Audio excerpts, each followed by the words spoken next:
Zrod ikony Škoda Felicia bola významným milníkom pre automobilového výrobcu Škoda. Noviny s datem 8. prosince jsou připraveny. Vítejte u nás. Nejprve se podíváme do Mladé Boleslavi. Přestože nový vůz Škoda Felicia byl veřejnosti představen více než před měsícem a Škodovka zahájila jeho prodej, nelze ho doposud běžným způsobem koupit. Cena základního modelu LX je 209 700 korun. Cena základního modelu GLX je 224 900 korun. Prodej Felicí začal tento týden, zatím čekáme víceméně jako na zásilky z Boleslavy. Zájem je obrovský.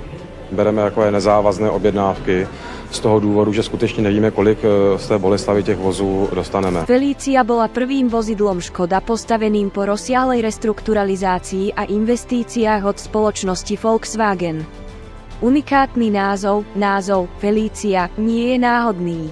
Je odvodený od latinskej reči a znamená šťastná alebo šťastná žena. Tento názov odráža optimizmus a pozitívny postoj, ktorým sa Škoda snažila prezentovať tento model. Škoda Felicia zdieľala svoj podvozok s modelom Škoda Favorit, ale mala vylepšený podvozok vyvinutý firmou Porsche. Toto spojenie s prestížnym nemeckým výrobcom prispelo k zvýšeniu kvality jazdy a ovládania. V roku 1995 Škoda Felicia bola vylepšená o nový model s názvom Felicia Fan, ktorý bol športovejší a mal terénne vlastnosti.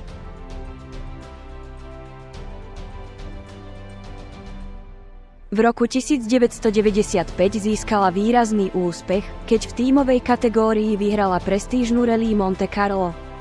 Škoda Felicia sa stala známou svojou trvanlivosťou a spoľahlivosťou, čo prispelo k jej obľúbenosti v rôznych častiach sveta.